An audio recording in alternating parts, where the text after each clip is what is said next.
Olá pessoal, eu sou o professor Wesley e vamos para mais uma aula de trigonometria da função cosseno.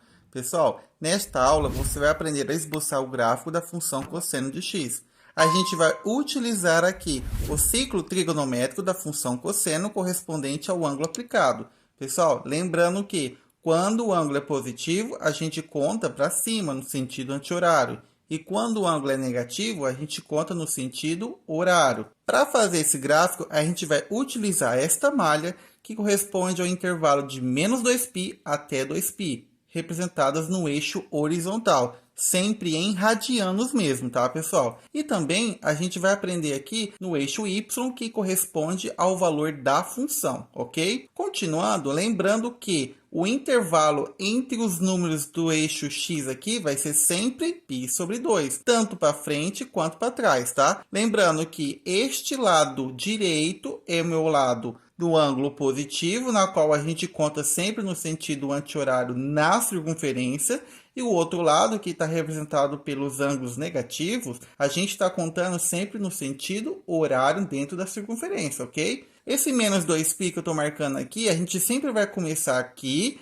e vai terminar no 2π positivo. Isso não significa que é sempre dessa forma, tá? Eu poderia colocar outros valores aqui, mas eu coloquei menos 2π a 2π porque eu achei mais completo, tá bom? Continuando. Este intervalo que eu estou marcando aqui para vocês, lembrando que é uma volta completa no sentido horário. Se você começar aqui a contar a circunferência que eu estou marcando aqui no 1 e dar uma volta completa, ele vai de 0 até menos 2π e vai voltar no mesmo valor. E se a gente fosse para o outro lado, seria a mesma coisa, só que no sentido anti-horário. Pessoal, a gente vai aprender a marcar os pontos aqui. Lembrando, esse 1 aqui, ele representa o cosseno de 0, lá no eixo x, tá? Do eixo x eu estou contando o meu ângulo. E quando eu aplico o ângulo dentro da função cosseno, ele vai dar um valor. E neste caso, ele vai dar 1. Por isso que eu vou marcar esse pontinho preto aqui em cima, tá? Continuando, quando o ângulo é π sobre 2, o cosseno ele vale 0. Por isso que eu vou colocar o pontinho pretinho aqui em cima do π sobre 2. Continuando agora, quando o cosseno vale π, temos que o valor dele vale menos 1. Então, a gente marca menos 1 de pretinho aqui em cima, tá ok? Continuando, quando o cosseno é 3π sobre 2, cosseno de 3π sobre 2, temos que ele vale 0 também. Então, a gente marca 0 aqui em cima. E, finalmente, na primeira volta, temos que quando o cosseno é 2π, ele vale equivalente a 1. Por isso que a gente coloca 1 aqui em cima. Tranquilo, né, pessoal? Percebeu que é a mesma coisa da função seno. Agora, pessoal, vamos fazer agora do lado negativo. Quando o ângulo é menos π sobre 2, quando a gente aplica isso dentro da função cosseno, temos que ele vale 0. Então, a gente marca 0 aqui em cima, ok? Quando o ângulo ele vale menos π, temos que o cosseno de menos π vale menos 1. Logo, tem que colocar menos 1 aqui abaixo do menos π. Quando o cosseno vale menos 3π sobre 2 o ângulo, temos que quando a gente aplica no cosseno, ele vai dar 0. E, finalmente, temos que quando o cosseno é aplicado em menos π sobre 2, temos que ele vale 1. Então, pessoal, basta que a gente agora risque isso aqui por cima, lembrando que isso aqui é a sequência do ciclo trigonométrico, então ele fica essa forma arredondada mesmo. Tá? É a mesma coisa da função seno. Agora, a gente tem que achar o domínio, a imagem, o período e a paridade. Lembrando que, se você ainda não viu as definições de domínio, imagem, período e paridade na função seno,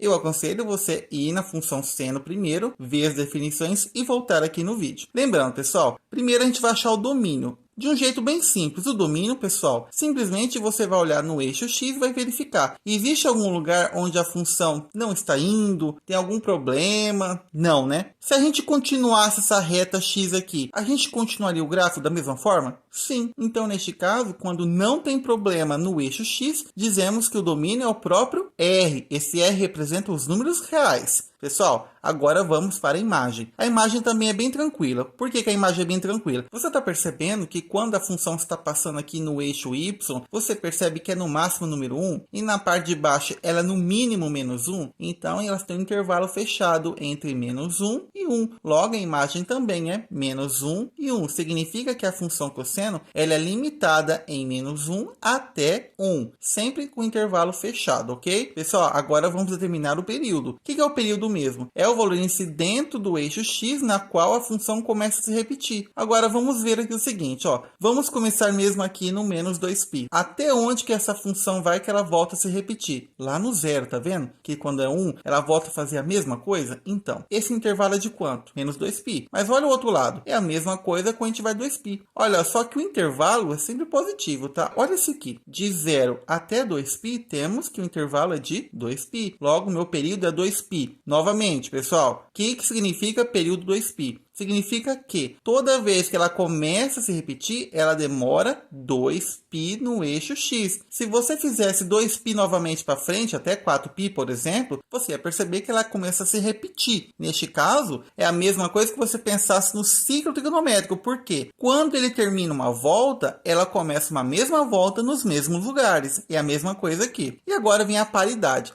Quando você entende o que é par, o que é ímpar na função, você percebe o seguinte. Olha o eixo y aqui. Olha que interessante. Tá vendo o lado direito? Agora, olha para o lado esquerdo. Tá vendo que é igualzinho? Quando a função é espelhada em relação ao y, dizemos que a função é par. Simples assim, pessoal. Bom, espero que vocês tenham entendido e gostado do vídeo e até a próxima aula.